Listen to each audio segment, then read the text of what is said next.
Благодарам, почитуван председател со комисијата Бојан, почитувани пратеници, почитувани медиуми, почитуван македонски народе. Пред нас е буџетот за 2023 година и во ред е за овој буџет кога зборуваме за ставки, за позиции, за локација, релокација и така натаму. Меѓутоа, тоа што јас сакам да го искоментирам е големата слика за буџетот и големата опасност која се крие од овој буџет. Имено, буџетот представува збирка од 500 страни, игра на зборови, бројки, желби и за жал неспособни и неубедливи политики кои не носат резултати, не носат добро пред се за граѓаните на Република Македонија, а со тоа не носат добро и за самата наша држава Република Македонија. Проблемот е во тоа што овој буџет е на некој начин пресликување на буџетите од претходните години и како резултат на тие буџети, а тоа што можеме да го очекуваме и од овој буџет е да го видиме следново. Граѓаните повторно ќе бидат несреќни, ќе бидат посиромашни, ќе бидат разочарани. Пензионерите ќе се чувствуваат изманипулирани. Бизнисмените не гледаат никаква перспектива за својот бизнис. За студентите зборев, тие најдобро си кажа, односно однапред и дадоа црвен картон на владата. Основните параметри на буџетот се фрапантни. Приходи 4,58 милиарди евра. Расходи 5,28 милиарди евра. Во ред се тие бројки. Тоа што е проблематично, што помеѓу расходите и приходите се ствара дефицит од 700 милиона евра. Тоа е многу сериозна бројка. И сега тој дефицит, ако го изразите од бруто домашниот производ, изнесува 4,6%. Планирав нешто сосема друго да работам, да истражувам околу буџетот, меѓутоа тука се задржав на овие две бројки и добив на некој начин некој нов правец на една нова проблематика која би сакал да ја расчистиме. Имено, ако ги врзете овие две бројки математички,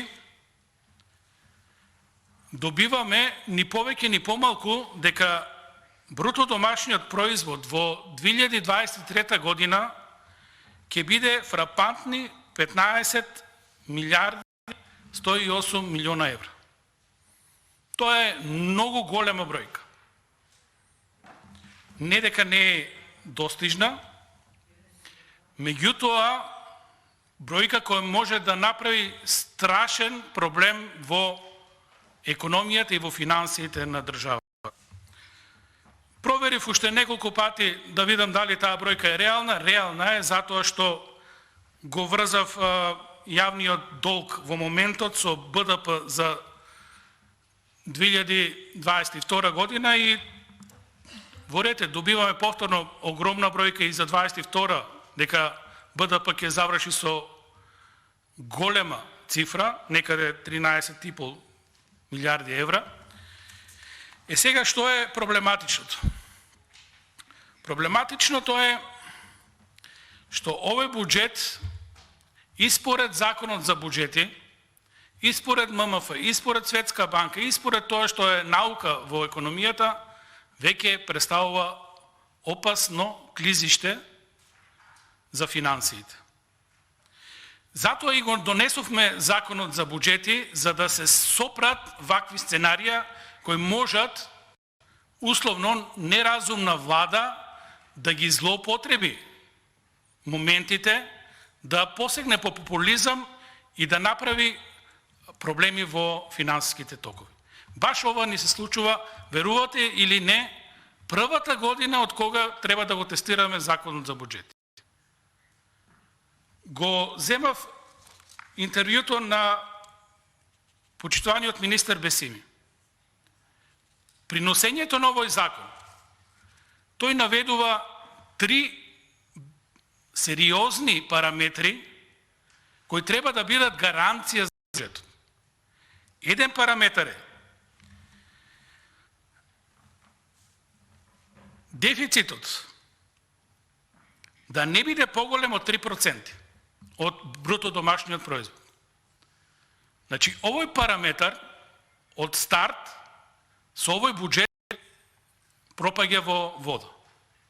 Имаме буџет со дефицит од 4,6%. Понатаму, јавниот долг, според интервјуто на министерот, според законот за буџети, не треба да биде поголем од 60%. Во самата проекција на буџетот, јавниот долг е проектиран на 64% на крајот на 2023 година. И оваа теза е многу сериозна и овде Македонија ќе падне на испит. Законот на буџети и во оваа позиција нема значение.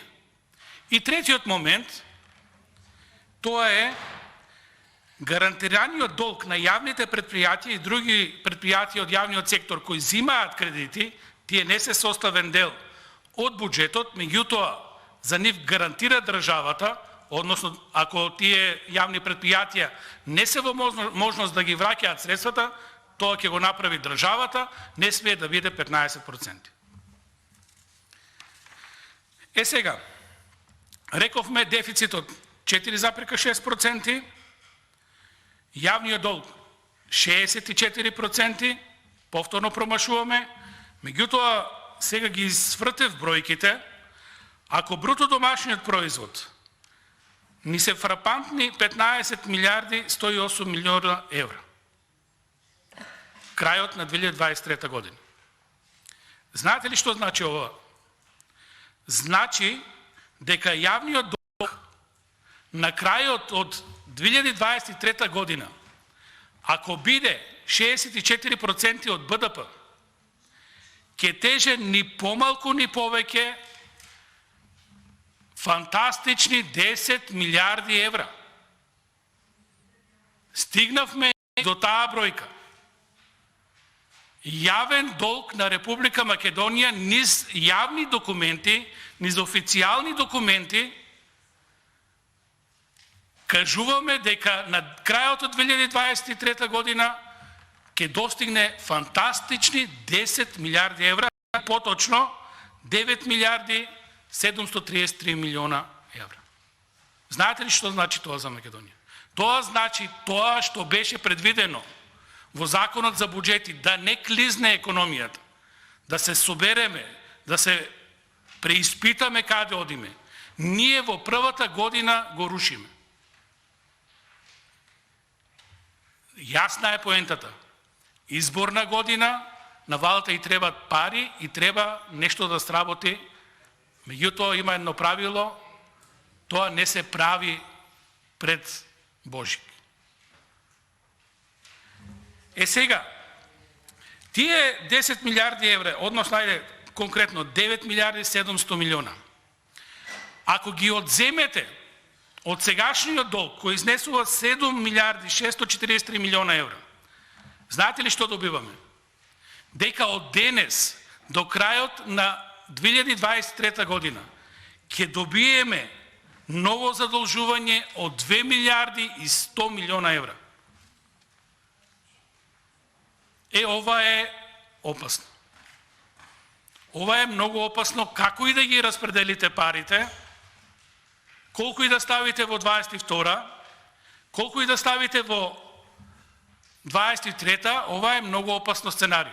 Ова мора да биде демонтирано, ова мора да биде расчистено, затоа што ако ова помине, ако ова е проекцијата и финансиите и економијата во наредната година, верувајте, 10 милиарди евра никој во државата не може да врати.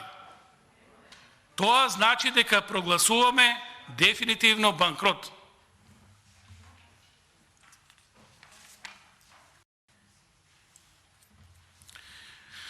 Зошто оваа теза е опасна? Затоа што веќе владата не знае каде оди. Повторно ќе кажам пред избори. Кога немате успеси во финансии, во економија, тогаш посегнувате да се пофалите со лош пример. Министерот за финансии при своето експозе за буџетот кажа дека добро е во моментот бруто домашниот производ, односно јавниот долг во однос на бруто домашниот производ е намален и тоа се прикажа овде како голем финансиски резултат. Меѓутоа, проблемот е што тој голем финансиски резултат дојде само како статистичка пресметка. Не е реално зголемена економијата, не е ништо подобрено во финансиите, немаме реален сектор, тогаш прашањето од каде дојде овој добар показател. Дојде од инфлацијата. Многу е јасно дека кога имате огромна инфлација до 3-4% е корисна работа. Меѓутоа, инфлација од 20% е опасна работа. Што се случува? Ви се дигат цените и кога пресметувате по номинален бруто домашен производ, тоа значи дека статистички кога пресметувате колку ќе биде бруто домашниот производ, вие добивате голем бруто домашен производ. Јавниот долг, тоа е фиксна, тоа се пари, фиксна величина. Сега кога ќе го изразите од поголема бројка, тоа значи дека тој однос јавен долг кон бруто домашен производ кој е напомпан со инфлацијата, значи дека ќе ви падне процентот. Сега што е лошото? Лошото е што инфлацијата се јавува како данок. Тоа значи како директно да земате 20% од граѓаните. Тоа е лошото сценарио. Во ред се статистичките показатели. Меѓутоа проблемот е што граѓаните генерално посиромашни за 20%. Проблемот е што сиромашните се посиромашни за 30-40%, затоа што инфлацијата на храната е многу повисока. Сега, кога имате сиромашни граѓани, кога таа сиромаштија и кога тоа инфлација удара кај сите, и кај средна класа, и кај сите останати, со исклучок на олигарсите, они тоа нема да го почувствуват, проблемот е што во 2023 година и понатаму ќе ви падне потрошувачката. Најпрви приватната потрошувачка, затоа што луѓето веќе немаат пари, парите немаат вредност, нема да купуваат, ќе се штеди на се и се што, а со тоа постепено ќе падне и јавната потрошувачка, затоа што нема да се полни буџетот. Ова е тоа лошо сценарио, кое не треба да не радува. Ова значи крах за стопанството. Намалената потрошувачка значи крах на стопанството, значи крах на земјоделието. Ако на ова се надоврзат огромните сума на средства кои треба да ги враќаме веќе секоја година над 220 милиони евра, ова е тоа лошо сценарио во големата слика на буџетот. Значи дека прашање на време е кога ќе прогласиме банкрот. Зборував кога го земавме заемот од ММФ. Предпазливост за ликвидност. ММФ многу добро скенираше дека во државата мораме да бидеме предпазливи, односно загрозена е ликвидноста на државата, а кога е загрозена ликвидноста на државата, тоа значи банкрот. Што значи банкрот? Значи дека државата ќе дигне раце и ќе прогласи дека е неспособна, дека не може да обезбеди средства за ништо. Тоа значи присуство на странци и цена која никој не знае колка ќе биде, што ќе да продадеме, да раскрчмиме, да се откажеме од многу работи. И на среден рок државата да остане во место. При тоа, во вакво лошо сценарио, и со овој буџет не видовме владата како контролира инфлацијата, односно како ќе го враќа тој огромен долг. Овде единственото добро е, тоа го кажав и на говорница, добро е што влегува ММФ, за да си ги заштите своите пари.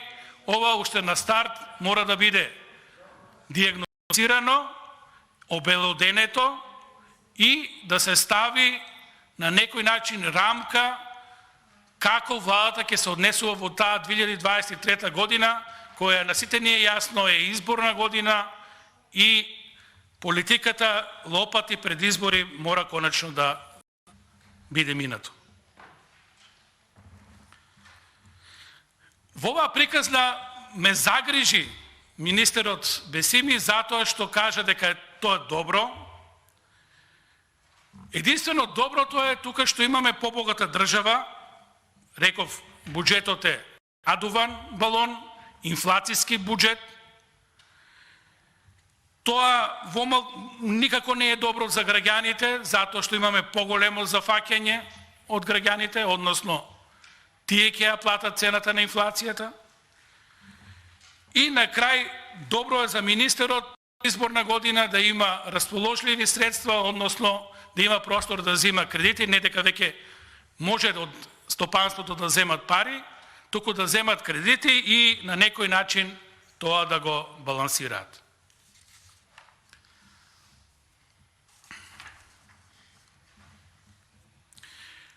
Третата теза од интервјуто на министерот и од големата слика, ни третиот параметар не е добар.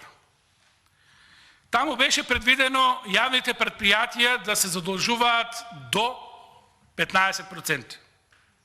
Направив истражување, во моментот тој задолжување за кое гарантира државата е 14%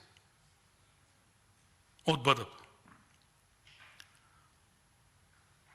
Тоа значи дека уште едно јавно предпријатие да се задолжи и стигаме до 15%.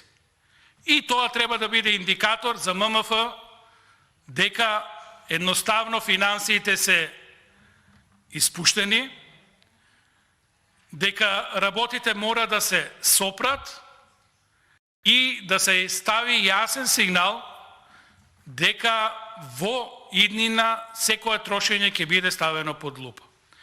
Во спротивно, имаме сериозен проблем. Коментирав и претходниот буџет.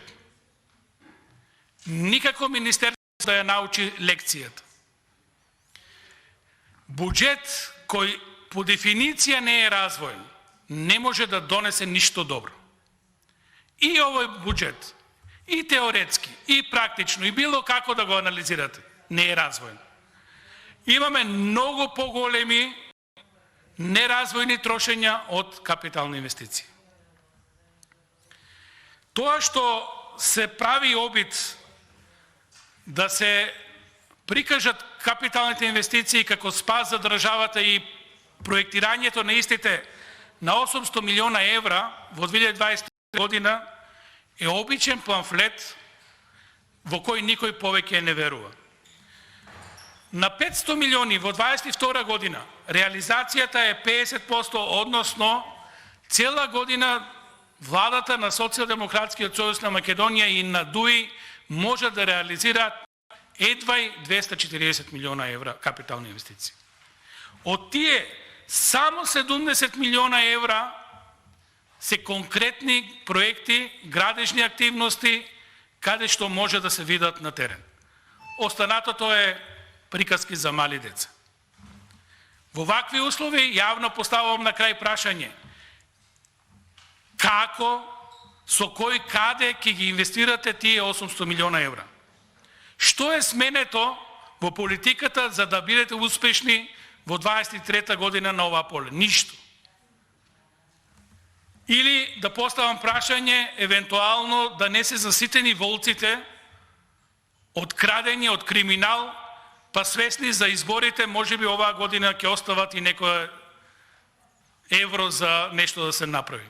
Меѓутоа, касните многу и тоа ќе ја кошти државата многу, верувајте. Благодарам на внимание.